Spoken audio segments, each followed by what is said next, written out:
धन्यवाद राजसाहेब. मला सांगा, आपल्या सगळ्यांपेक्षा आज जास्त आनंदी कोण झालं असतं? आपल्या सगळ्यांपेक्षा आज जास्त आनंदी कोण झालं असतं? ज्यांनी मराठी माणसाला उभं केलं ते हिंदू हृदय सम्राट माननीय बाळासाहेब. आज त्यांची पुढची पिढी इथे मंचावर एकत्र येऊन मराठीचा गजर पुन्हा एकदा करते आहे. आणि त्या आजोबांचे 2 लाडके नातू आज आपल्या समोर मराठीचा झेंडा पुढे नेण्यासाठी सज्ज झालेले दिसत आहेत. अमित ठाकरे इकडे उपस्थित आहेत, आदित्य ठाकरे उपस्थित आहेत. मी त्यांचंही स्वागत करतो. या वास्तूला NSCI डोम असं म्हणतात, पण इथे आज देश पाहतोय मराठी भाषेवर होणाऱ्या अन्यायाविरुद्ध पेटलेला मराठी जनमानसाचा आगडोंब. या सर्व मराठी प्रेमींना आता उत्सुकता आहे माननीय शिवसेना पक्षप्रमुख श्री उद्धव बाळासाहेब ठाकरे हे काय बोलतील. मी त्यांना विनंती करतो की त्यांनी आपलं मनोगत व्यक्त करावं.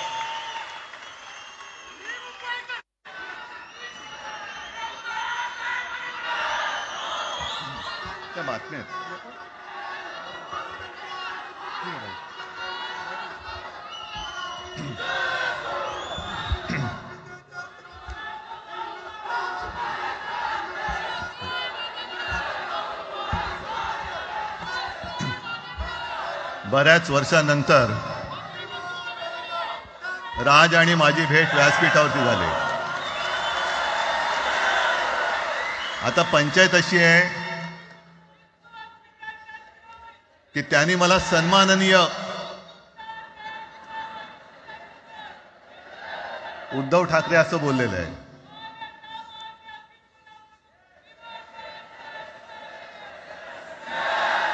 ठीक आहे.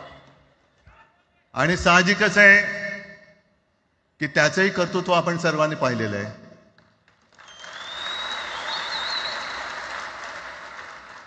म्हणून माझ्या भाषणाची सुरुवात करताना सन्माननीय राज ठाकरे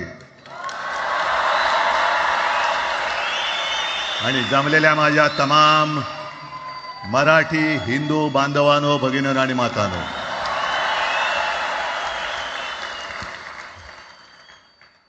अप्रतिम मांडणी राजनी केलेली आहे. माझ्या भाषणाची काय आवश्यकता आहे असं मला वाटत नाही, कारण आजच्या कार्यक्रमाची घोषणा झाल्यानंतर साहजिकच आहे सगळ्यांचं लक्ष हे आज भाषणाकडे आहे. पण वैयक्तिक मला असं वाटतं की आज आमच्या भाषणांपेक्षा आमचं एकत्र दिसणं हे महत्त्वाचं आहे. सर्वप्रथम मी इकडे समोर सगळेजण बसलेत, ज्यांनी ज्यांनी मराठी भाषेसाठी पक्षभेद विसरून एक मराठी माणसाची वज्रमूठ दाखवली, त्या सगळ्यांना धन्यवाद देतोय. दीपक पवार पण त्याच्यात आहेत, सगळेच आहेत, मुणगेकर साहेब आहेत, सुप्रियाताई आहेत, सगळेच आहेत. कोणाकोणीचे नाही. महादेवराव बसले. महादेवराव आपल्याला सुद्धा बऱ्याच वर्षांनी पाहिजे. काय वेळेला काय जानकर बी अंजान होते असं होतं. पण एक गोष्ट नक्की की आमच्या दोघांमध्ये जो काही अंतरपाठ होता तो अनाजी पंतांनी दूर केला.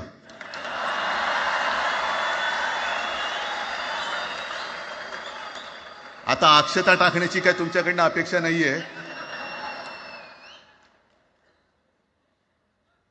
एकत्र आलोय एकत्र राहण्यासाठी.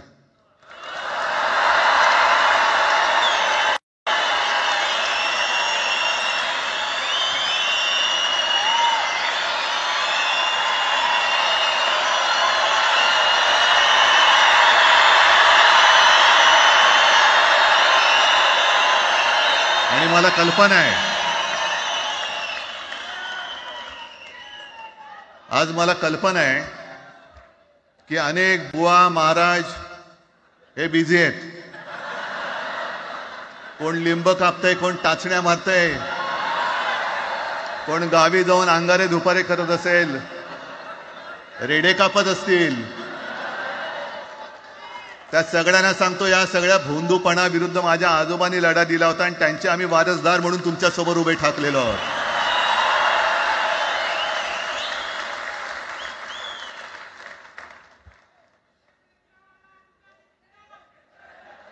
नाही, हे सगळं आपणच करून ठेवलेलं आहे.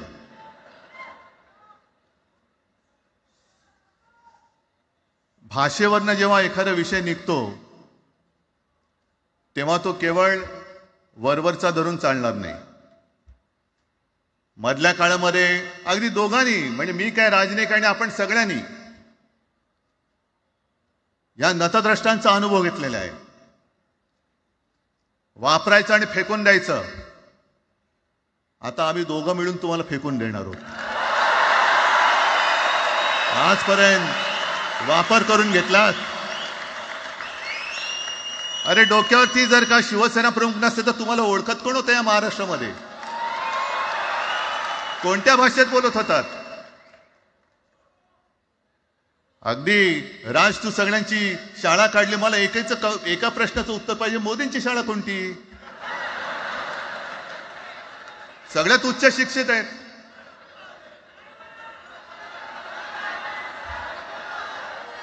पण हे जे काय यांची मध्यंतर मी बोललो ना, भाजप ही अफवांची फॅक्टरी आहे.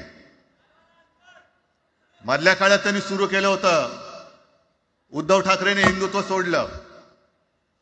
हिंदुत्व ही कोणत्याही भाषेची मक्तेदारी नाही. आम्ही अस्सल मराठी बोलणारे तुमच्याही पेक्षा जास्त कडवट कट्टर देशाभिमानी हिंदू आहोत. तुम्ही काय आम्हाला हिंदुत्व शिकवताय? अरे 92-93 साली जेव्हा जे काय घडलं, देशद्रोही मातले होते, तेव्हा मुंबईतल्या अमराठी लोकांना सुद्धा हिंदू म्हणून माझ्या शिवसैनिकांनी, शिवसेना प्रमुखांच्या शिवसैनिकांनी व मराठी माणसांनी वाचवलेलं आहे. आणि देवेंद्र फडणवीस आज जे बोललेत, बातमी आली सगळीकडे, मी इकडे बातम्या आणल्यात. भाषेच्या नावाखाली गुंडगिरी सहन केली जाणार नाही. जर महाराष्ट्रामध्ये मराठी माणूस न्याय मागण्यासाठी आंदोलन करत असेल आणि त्याला जर का तुम्ही गुंड म्हणत असाल तर आम्ही गुंड आहोत. आम्ही गुंड. न्याय मागणं म्हणजे गुंडगिरी नाहीये. आणि जर का गुंडगिरी केल्याशिवाय तुमच्या दरबारी न्याय मिळत नसेल तर आम्ही गुंडगिरी करूच.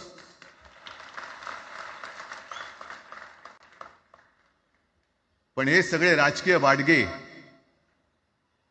देवेंद्र फडणवीसांची आजचं वक्तव्य म्हणजे मला संयुक्त महाराष्ट्र चळवळीच्या वेळेला सखा पाटलांनी केलेलं एक वक्तव्य आठवते. हे असेच तेव्हाचे, म्हणजे जो दिल्लीत बसतो त्याचे पाय चाटणारे इथले राज्यकर्ते असतात, ते त्यांना मी बाडगे म्हणतोय. त्यांना मी बाडगे म्हणतोय. कारण संयुक्त महाराष्ट्र चळवळीमध्ये मुंबई आपल्याला आपण मिळवली. आपण म्हणजे आपण मराठी माणसांनी. तेव्हाही तत्कालीन जे सत्ताधारी होते, हो अगदी काँग्रेस होतीच ना तेव्हा सत्तेवर,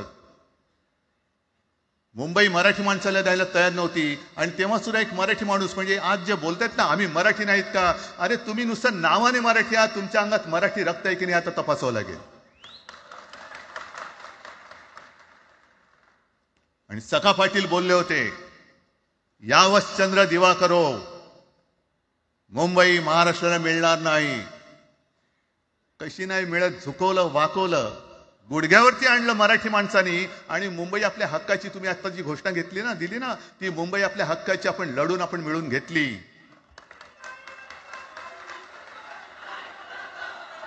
कशासाठी हा सगळा तुम्ही घोळ घालता आहात? पण याच्या मागे मी जे माझ्या डोक्यात जो एक विचार आहे, पटतं की नाही बघा. हे यांचं सध्या जे काय चालू आहे, म्हणजे आधी आपल्याला सुद्धा वाटलं होतं. कारण तेव्हा काश्मीरमध्ये 370 कलम होतं, ते हटवण्यासाठी शिवसेनेने पाठिंबा दिला. आणि तेव्हा यांनी घोषणा दिली होती, एक निशाण, एक प्रधान, एक विधान. बरोबर आहे, देश एक असला पाहिजे, संविधान एक असला पाहिजे, निशाण सुद्धा एकच, तो आपला तिरंगा असला पाहिजे.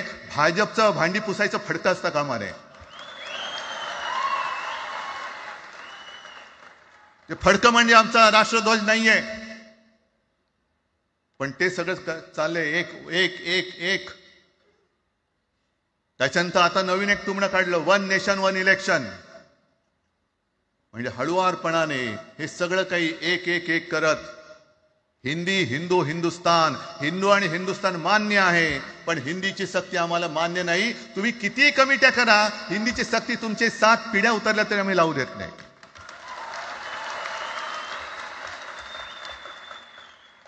मग एक फेक नरेटिव्ह पसरवायचं. हे उद्धव ठाकरेच्याच काळातलं. अरे उद्धव ठाकरे एवढं काम करत होता, मग पाडलात कशाला गद्दारी करून? का नाही बोंबललात तेव्हा? पण मी अभिमानाने सांगेन, माझ्या मंत्रिमंडळातले सहकारी इकडे बसले, जितेंद्र आव्हाड आहेत, आणखीन कोणी असतील, मी मुख्यमंत्री असताना महाराष्ट्रामध्ये मी मराठीची सक्ती केली होती आणि केलीच, ज्याचा मला अभिमान आहे. काय केलं त्याचं तुम्ही? मराठी भाषा महाराष्ट्रामध्ये सक्तीची करावी लागली. का करावी लागली? कोण आहेत आमच्या मराठीचे दुश्मन? कोण आहेत? पण महाराष्ट्रामध्ये मराठीची सक्ती केल्यानंतर सुद्धा काही लोक कोर्टामध्ये गेले. ती गुंडगिरी नाही होत. पण आता कोणतरी एक तो भेडी असतं त्याचं नाव,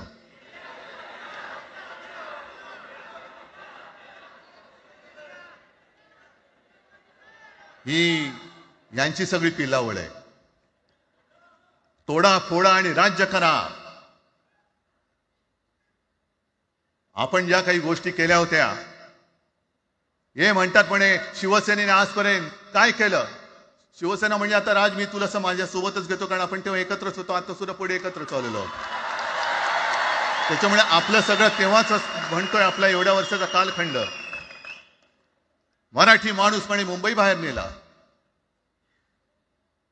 मराठी माणूस आम्ही मुंबई बाहेर नेला असं जर का तुम्हाला वाटत असेल, तर 14 सालानंतर तुम्ही मुंबई आणि महाराष्ट्राचे जे काही लचके तोडलेत, मुंबईतून सगळे उद्योगधंदे, महाराष्ट्रातून उद्योगधंदे सगळे पळवले, आर्थिक केंद्र गेलं, हिरे व्यापार गेला, मोठमोठी ऑफिसेस गेली. आपल्याकडे येणारे उद्योगधंदे जे आपल्या काळात येत होते ते कुठे गेले? मग काय तेवढाच हिंदुस्थान किंवा तेवढाच सगळे हिंदू आहेत? तेवढेच हिंदू आहेत? आम्ही सगळं करत होतो, केलं होतं. पण तुम्ही पहिल्या प्रथम आमच्यात गद्दारी करवलीत आणि तुम्ही आमचं सरकार पाडलं. ह्याचं कारण तुमचे जे मालक तिकडे बसलेले 2 व्यापारी, त्यांचे बूट चाटण्यासाठी तुम्ही हे सगळं करतात.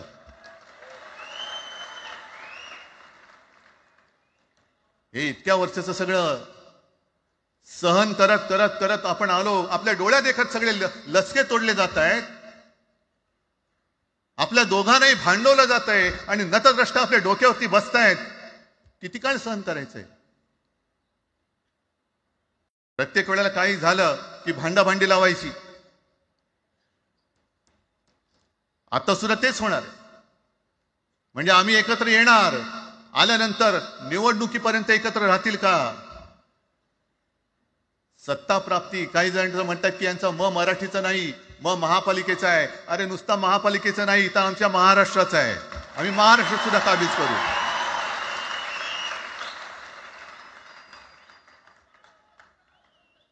आज तर निवडणुका नाहीयेत. आमची सत्तेवरती जे शिवसेना प्रमुखांनी सांगितलं, अरे सत्ता काय, सत्ता येते आणि सत्ता जाते. पण आपली ताकद ही आपल्या एकजुटीमध्ये असली पाहिजे. दर वेळेला संकट आलं की आपण सगळे मराठी एकवटतो आणि संकट गेलं की आपणच एकमेकांमध्ये भांडायला लागतो. आता नको, हा नतद्रष्टपणा आता करायचा नाहीये, अजिबात करायचं नाहीये.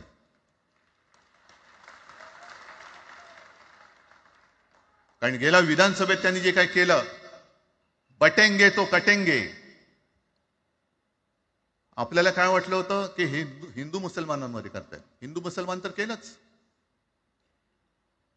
पण त्यांनी खास करून केलं ते मराठेतर मध्ये केलं. म्हणजे यांची नीती आहे ती अशीच आहे. जे गुजरातमध्ये त्यांनी केलं, गुजरातमध्ये गेल्या निवडणुकीत एक असा माहोल होता. मला वाटतं मोदी तेव्हा का त्यांच्या नंतर असेल, माहित नाही, मला लक्षात नाही. वातावरण असं पेटलं होतं गुजरातमध्ये की बस आता पटेल यांना आपटेल. पण त्यांनी काय केलं? बरोबर पटेलांना भडकवलं पटेलानं वेगळं केलं आणि पटेल तर सगळं एकत्र केलं. हरियाणामध्ये पण तेच केलं. जाट लोकांना भडकवलं, जाट लोक एकत्र झाले त्यानं वेगळं केलं आणि जाटे तर सगळा जो काही समाज होता तो एकत्र करून तिकडे सत्ता प्राप्त केली. महाराष्ट्रामध्ये तेच केलं. मराठ्यानं उचकवलं आणि मराठी तर सगळा एकत्र केला. बटेंगे तो कटेंगे ही भीती त्यांच्यामध्ये निर्माण केली की बघा ते एकत्र झालेत, तुम्ही जर का फुटलात तर ते तुमच्या डोक्यावर बसतील. झाले एकत्र. मराठी माणूस मराठी माणसाची भांडला आणि दिल्लीचे गुलाम आपल्या डोक्यावरती राज्य करायला लागले. आणि आपण त्यांच्या पालख्या व्हायच्या. नुसते पालख्यांचे भय होणार की तुम्ही कधीतरी आपल्या माय मराठीला पालखीमध्ये सन्मानाने बसवणार आहात. बस झालं. आता यांची जोखड फेकून दिली पाहिजे. एकमेकांमध्ये भांडून त्यांचे जे काही डाव आहेत ते करत असतात. मी पेपरमध्ये बघितलं, काल बघितलं, आज बघितलं. आमचे पंतप्रधान जगभर फिरतायत. काय तो मोठा पट्टा घातलाय, स्टार ऑफ घाना. कुठे आला घाना देश? इकडे घाण आणि तिकडे घाना, स्टार ऑफ घाना. पण एका बाजूला मोदींचा फोटो आणि दुसऱ्या बाजूला माझ्या महाराष्ट्रामधला शेतकरी कर्जबाजारी झालाय. त्याला बैल सुद्धा तर पोचत नाही, बैल मिळत नाही, म्हणून त्या नांगराचं जोखड घेऊन तो शेती करतोय. मग एका बाजूला हा शेतकरी त्याच्या खांद्यावरती गळ्यामध्ये ते नांगराचं जोखड आहे आणि तिकडे आमचे पंतप्रधान स्टार ऑफ घाना. लाज वाटली पाहिजे, लाज. खरोखर लाज वाटली पाहिजे. आणि आजच पेपरमध्ये बातमी आले, 2 बातम्या आल्यात की लाडक्या बहिणीचं पोर्टल आता बंद, नव्याने नोंदणी होणार नाही. बसा बोंबलत आता. आणि त्याही पेक्षा सगळ्यात भयानक गोष्ट म्हणजे संपूर्ण देशामध्ये सगळ्यात जास्त कर्जबाजारी शेतकरी कुठे असतील तर ते आपल्या महाराष्ट्रामध्ये आहेत. महाराष्ट्र आता थांबणार नाही, कर्ज काढतच राहणार. आणि ही यांची जी काही खेळी आहे, आपापसात भांडवायचं. मी एक साधी गोष्ट केली होती. जितेंद्र, तुम्हाला माहिती असेल, आपण तिकडे चौपाटीला, जिकडे बिर्ला मातोश्री बिर्ला क्रीडा केंद्र काय आहे, मराठी रंगभूमीचं दालन, मराठी रंगभूमीचा इतिहास सांगणारं दालन, त्याची निर्मिती करण्याचे सगळे आदेश वगैरे राज्य सगळं झालं. आराखडा मंजूर केला मी. आणि 2-3 महिन्यापूर्वी बातमी आली की तो आराखडा यांनी केराच्या टोपलीत टाकला. ती जागा यांच्या मालकाच्या मित्राच्या घशात टाकतात. हा मराठीचा तुमचा अभिमान? मराठी भाषा भवनाची त्याचं भूमिपूजन मी केलं होतं. माझ्या सोबत अजित पवार होते उपमुख्यमंत्री. कुठे गेलं मराठी भाषा भवन? कुठे गेलं मराठी भूमीचं रंगभूमीचं दालन? का तुम्ही आमची मराठी मारतात? का तुम्ही आमच्यावरती सक्ती करता आहात? अनेकदा सांगितलं की आम्ही कोणत्याही भाषेच्या विरोधात नाही आहोत, पण जर आमच्यावरती सक्ती करण्याचा प्रयत्न केला तर आमची शक्ती काय ती एकदा तुम्हाला अशी दाखवू की पुन्हा तुम्ही कधी डोकंवर नाही काढणार, पुन्हा डोकंवर काढणार नाही. या सगळ्या गोष्टींकडे आपण आज एकत्र आलेलो आहोत. पुन्हा आपल्यामध्ये काड्या घालण्याचे उद्योग होतील, कारण त्यांचा धंदाच तो आहे. एकतर कुठे, मी नेहमी सांगतो, कोणाच्याही लग्नामध्ये भाजपवाल्यानं बोलू नका. येतील मस्त श्रीखंड बासुंदी पोळ्या बिळ्या खातील आणि त्याला नवरा बायकोत भांडण लावून दुसऱ्या लग्नात जेवायला जातील. बरं, एवढं केलं तरी बरं, नाही तर त्या पोरीलाच पळून घेऊन जातील. कारण ह्यांचं स्वतःच असं काहीच नाहीये. कोणत्याही लढ्यामध्ये कधीही भाजपा नव्हता. अगदी संयुक्त महाराष्ट्राच्या चळवळीमध्ये सुद्धा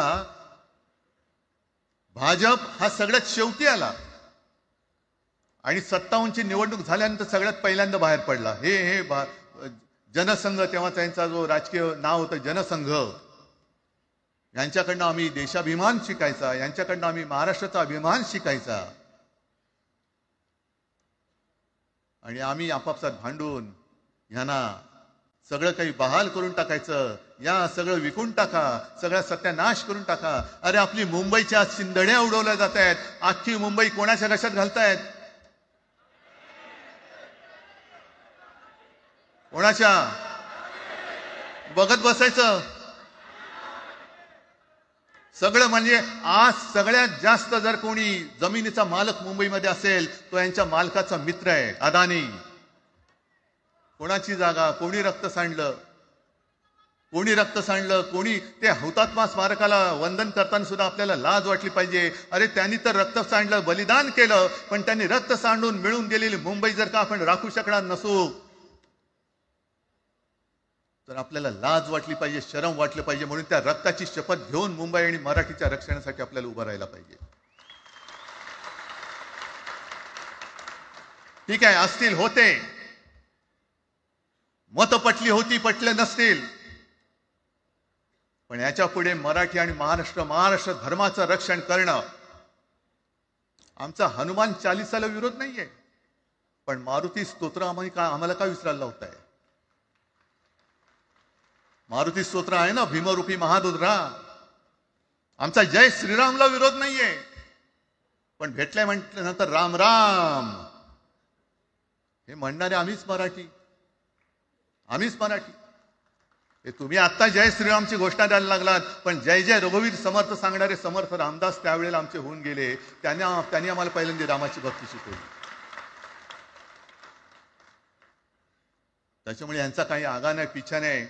राजकारणातले हे व्यापारी आहेत, वापरा आणि फेका. तो एक गद्दार काल एक बोललाय, जय गुजरात.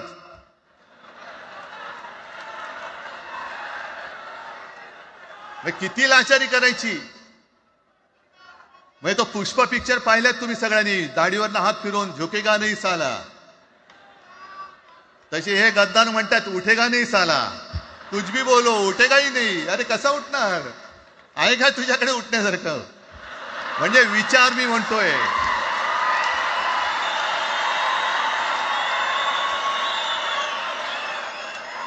अरे विचार वगैरे मी म्हणतोय.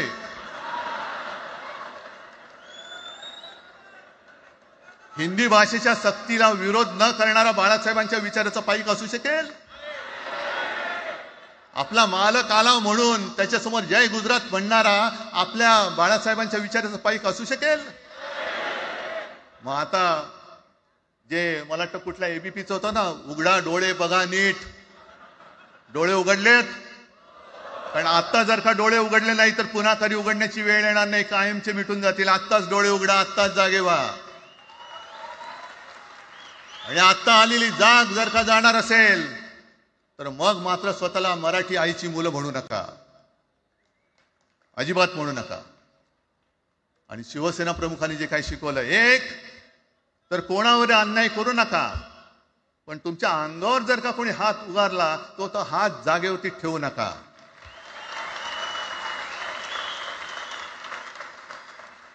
देवेंद्र फडणवीस भाषिक गुंडगिरी सहन करणार नाही तुम्ही म्हणता आहात. मला एक मराठी माणूस असा दाखवा की जो आपल्या देशात इतर राज्यामध्ये जाऊन गुंडगिरी करू शकतो, हिम्मत आहे त्याची? एक मराठी माणूस दाखवा. पण तुमचे सगळे चेले चपाटे उठतायत, कोणावरही आरोप करतायत, तमाशे करतायत.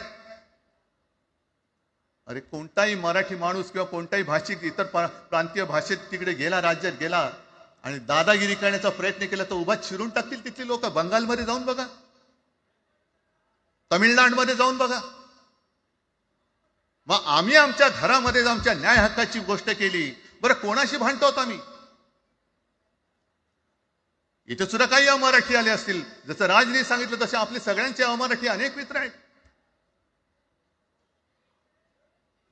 पण त्यांच्यामध्ये आम्ही गुण्यागोविंदाने नांदतोय. मग हे गुण्यागोविंदाने नांदले, एकत्र राहिले तर आपली पोळी कशी भाजली जाईल? म्हणून तुम्ही आमच्या एकजुटीमध्ये विषाचा खडा टाकतात.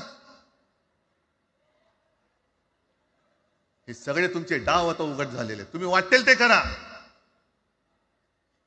पण मी आज महाराष्ट्राला आवाहन करतोय, म्हणजे विनंती करतोय की यापुढे कोणत्याही पक्षाचे आपण असू, जसं संयुक्त महाराष्ट्र समितीच्या वेळेला मराठी माणसाची एकजूट झाली होती, तशी एकजूट जर का आपण सगळ्या पक्षांनी मिळून अगदी भाजपमधल्या मराठी माणसांनी सुद्धा त्याच्यामध्ये आलं पाहिजे.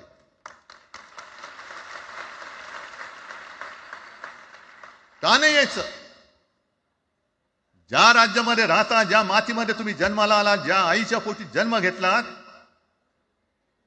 तिचे उघड उघड जर का हे धिंडोडे काढणार असतील आणि आपण आपले पक्षीय भेदाभेद घेऊन त्यांना पायघड्या घालणार असू, तर असं षंडाचं जीवन जगण्यापेक्षा मेलेलं बरं. महाराष्ट्र हा शूरांचा आहे, वीरांचा आहे, दगडांचा आहे, पण यांच्यासारखा धोंड्यांचा नाहीये. ही आपण आता एक शपथ घेतली पाहिजे. घेताय तुम्ही? घेतलेत की एकजूट केवळ आमचा कार्यक्रम. मी राजला परवा फोन केला, अरे जसं काय आपल्या पिक्चरचा प्रीमियर होता असं सगळेजण विचारतात आज कसं येऊ. हा प्रीमियर असेल, पण आजपासून सुरुवात झालेली आहे. आजपासून सुरुवात झालेली आहे. एक तर आम्ही कोणाशी दादागिरी करणार नाही, पण कोणी दादागिरी केली तर आम्ही ती सहनही करणार नाही. शिवसेना प्रमुखांनी तेव्हा जे सांगितलं होतं तेच परत एकदा सांगतोय. मराठा मराठेतर, ब्राह्मण ब्राह्मणेतर, 96 कोळी 92 कोळी, स्पृश्य अस्पृश्य, घाटी कोकणी, हे सर्व भेदाभेद गाडून मराठी माणसाची भक्कम एकजूट बांधा.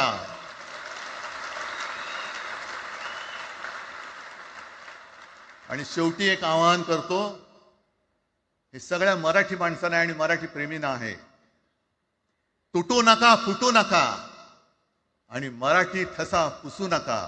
जय हिंद, जय महाराष्ट्र.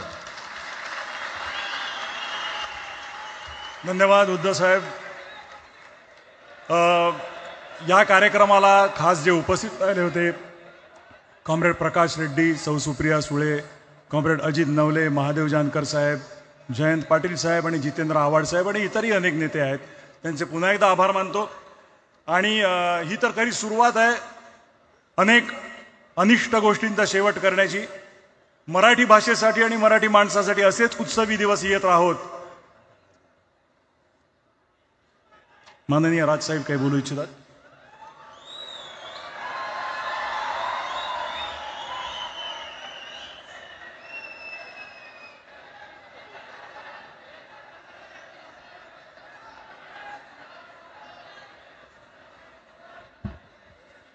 मला माफ करा, मगाशी माझ्या भाषणामध्ये त्या ओघात जे पक्ष या सगळ्या लढ्यामध्ये सामील झाले त्यांची नावं घ्यायला मी विसरलो.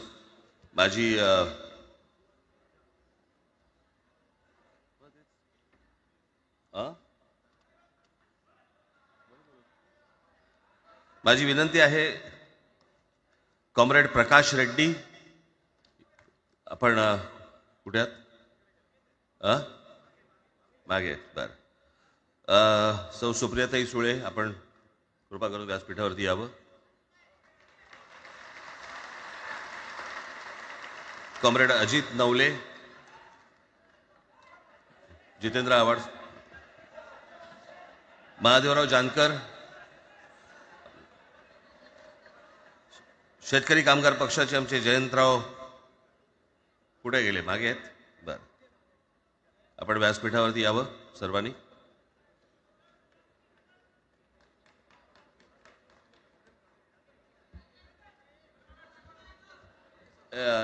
हे काढा ब्रासोट.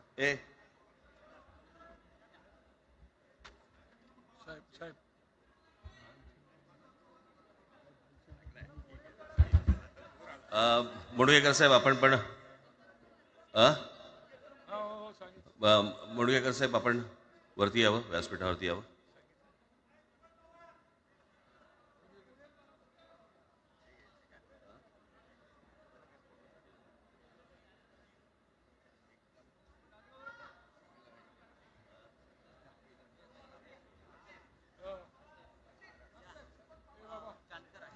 दीपक पवार इथे आहेत का? त्यांनीही कृपया मंचावरती यावं. दीपक पवार.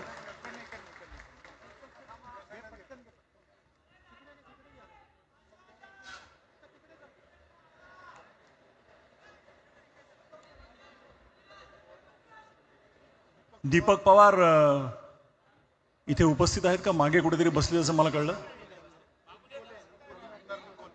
आणि आमदार निकोले इथे आले, त्यांनाही मी विनंती करतो. हा, दीपक पवार आले आले झाले दीपक पवार आले.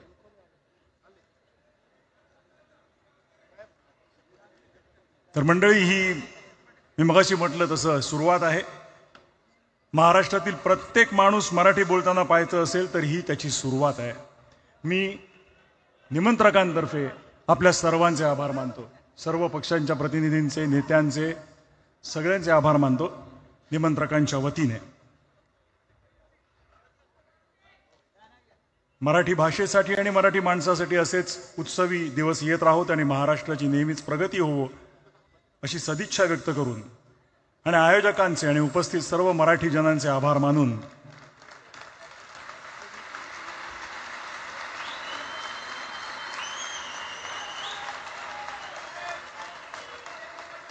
मी मगाशी सुरुवातीला जो म्हणालो हा एक महत्वाचा ऐतिहासिक क्षण आहे. या ऐतिहासिक क्षणाचे आपण सगळे साक्षीदार आहोत.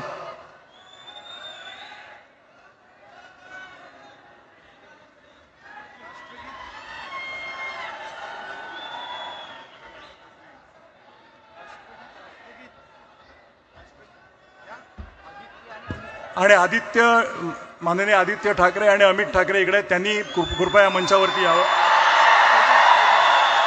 आणि तेजस ठाकरे यांनी यावं.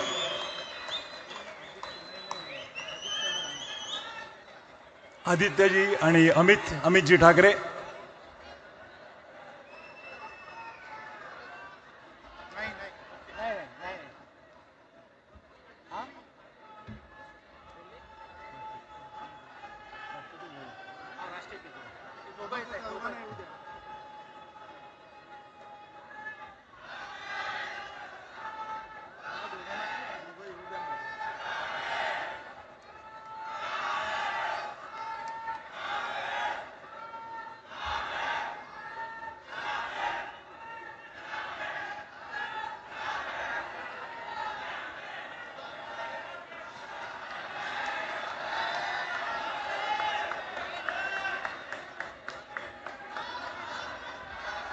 आणि हो, संजयजी राऊत इकडे उपस्थित आहेत, त्यांनी इथे यावं.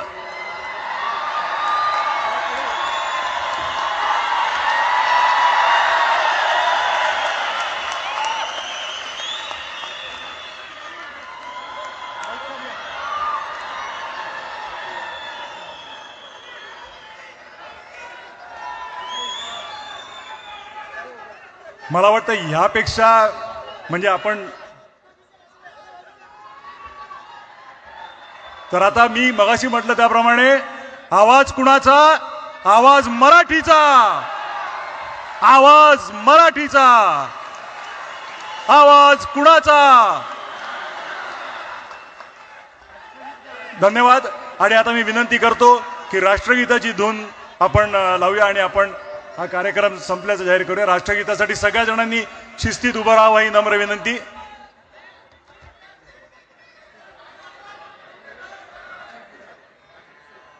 राष्ट्रगीत सुरू करत आहोत.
आयोजकांचे आणि उपस्थित सर्व मराठी जनांचे आभार मानून आजचा हा भव्य कार्यक्रम संपल्याचं मी जाहीर करतो. आपल्या सर्वांचे आभार मानतो. सर्व पोलिसांचे, पत्रकार आणि हो, जी मंडळी बाहेर आली आणि आतमध्ये येऊ शकली नाहीत त्यांच्याबद्दल दिलगिरी व्यक्त करून त्यांचेही आभार मानतो आणि तमाम महाराष्ट्रीय जनतेचं या दिवशी मी अभिनंदन करतो आणि आभार मानतो. सर्वांचे आभार मानून हा कार्यक्रम संपल्याचं मी जाहीर करतो. धन्यवाद.